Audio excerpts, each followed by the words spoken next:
பவானி, என்ன பொண்ணு? அதோ பார், அங்கே குள்ளமாக ஒரு குறுமுனிவர் வருகிறாரே, அவரை பார்த்தால் வேடிக்கையாக இல்லை? அவர் யாராக இருக்கலாம்? எனக்கு தெரியாது பொன்னி.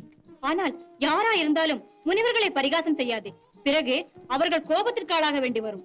கோபம் வந்தால் என்னடி செய்து விடுவார்கள்? முனிவர்களுக்கு கோபம் வந்தால் கல்லாய் மண்ணாய் மரமாய் போங்கள் என்று கடுமையான சாபம் கொடுத்து விடுவார்கள். ஐயோ பாவம், ஏண்டி இப்படி பயப்படுகிறாய்? நம்மை எந்த ஞானியர்களும் பகைத்துக் கொள்ளவே மாட்டார்கள். ஏனென்றால் நாட்டுக்கும் வீட்டுக்கும் காட்டுக்கும் அந்த காட்டிலே வாழும் முனிவர்களுக்கும் நதிகளாய் விளங்கும் நம் தயவு தேவை. அப்படி சொல்லாதே பொன்னி. வேண்டியதை அவர்களே உண்டாக்கி கொள்ளும் வல்லமை படைத்தவர்கள் துறவிகள். அவர்களுக்கு நம் தயவு தேவையே இல்லை. விவேகமில்லாமல் பேசாதே. விடிந்தெழுந்தால் நீராடி நிஷ்டை நியமனங்களை செய்து முடிக்க முனிவர்களாக உள்ள ஒவ்வொருவரும் நம் பெயரால் உள்ள நதிகளை நாடி வந்துதானே தீர வேண்டும்.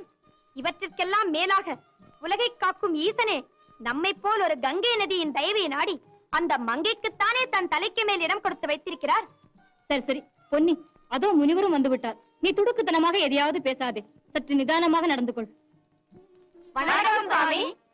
சுவாமி, இந்த பெரிய உலகில் சிறிய முனிவராக வரும் தங்களை யாரென்று தெரியாவிட்டாலும் என் வணக்கத்தை முதற்கண் தெரிவித்துக் கொள்கிறேன். சிறிய வயதாயிருந்தாலும் பெரிய பேச்சுக்களை பேசும் உன் வாழ்வு மனம் போல் மலரட்டும். வாழ்த்து சொல்லுவதிலும் இணையத்தை சேர்த்தே சொல்லும் சுவாமிகள் யாரோ? அடியேனை அகத்தியன் என்பார்கள். ஓஹோ, அகத்தின் இயல் அத்தனையும் கற்ற அகத்திய முனிவரோ? தமிழை தவிர தரணியில் வேறு எதுவுமே தேவையில்லை என்று சொல்லும் தவசீலர் தாங்கள் தானோ? இத்தனை அடக்கத்துடன் பேசும் தாங்கள் யாரம்மா? தங்களுடன் இருப்பவர்கள் யாரோ? உங்கள் தமிழுக்கும் மேல் இந்த தரணியை காக்கும் புண்ணிய நதிகள் நாங்கள். என் பெயர் பொன்னி, அவள் பவானி, இவள் வைகை, பொருணை, பெண்ணை. ஓஹோ, இந்த பாரெல்லாம் சுற்றி வரும் பஞ்ச நதிகளா நீங்கள்? பஞ்சத்தை போக்க வந்த நதிகள் சுவாமி. இந்த வையத்தை காக்க அல்லும் பகலும் வளைந்து வளைந்து செல்லுபவர்கள் நாங்கள். உங்களுக்கு நேரான பாதையிலேயே போக தெரியாதோ? நேரான பாதையிலே நாங்கள் சென்றால் நீண்ட உலகமே நிர்மூலமாகிவிடும் சுவாமி.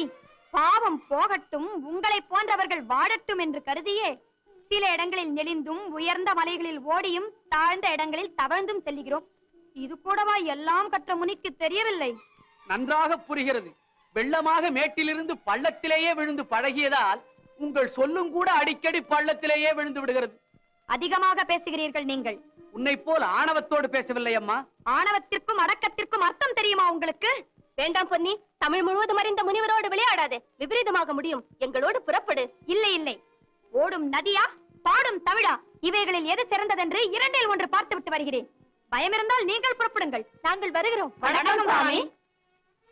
பொன்னி, உன்னோடு சேர்ந்தவர்களில் நல்லவர்களும் அடக்கமானவர்களும் கூட இருக்கிறார்களே, இதை பார்க்கும் போது எனக்கு பெருத்த ஆச்சரியமாக இருக்கிறது.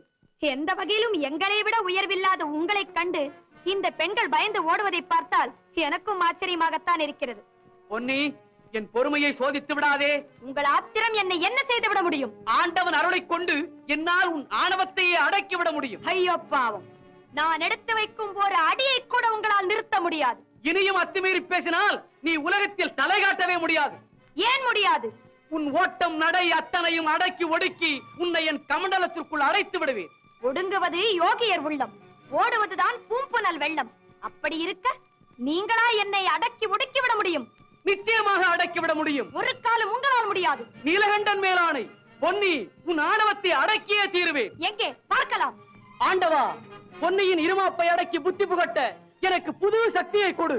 என்னையா நீங்கள் அடக்கப் போகிறீர்கள்? குருமணியே, பார்த்தாயா பொன்னி, அடக்கமானவர்கள் கணத்தில் உயர்ந்து விடுவார்கள், அடக்கமற்றவர்கள் நொடிப்பொழுதில் தாழ்ந்து விடுவார்கள். இதற்கு நீயும் நானுமே எடுத்துக்காட்டு. இதுதான் அந்த இறைவனின் விளையாட்டு. இப்பொழுது என்ன சொல்லுகிறாய்? நான் இப்பொழுதும் சொல்லுகிறேன், என்னை நீங்கள் உருவத்தில் சிறியவளாக்கலாம், ஆனால் என் ஓட்டத்தை உங்களால் தடுத்து நிறுத்தவே முடியாது. கடுகு சிரித்தாலும் காரம் குறையவில்லையா? அகத்தியரே, இறைவனின் அருளை பெற்றாலும் என்னை உங்கள் கமண்டலத்திற்குள் அடைக்கவே முடியாது. இப்போது உன்னை கமண்டலத்திற்குள் அடைத்து வைக்கிறேனா இல்லையா பார். முடியாது அகத்தியரே, முடியாது. என் ஓட்டத்தையும் வேகத்தையும் உங்களால் ஒரு காலம் தடுத்து நிறுத்தவே முடியாது. பொன்னி, இப்போது பார் உன் நிலையை.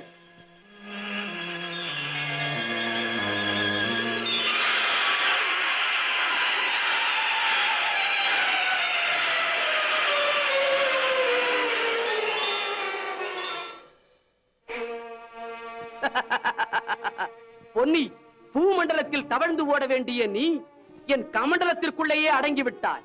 உன் அகந்தை நீங்கி அறிவு தெளியும் வரை இதற்குள்ளேயே இரு.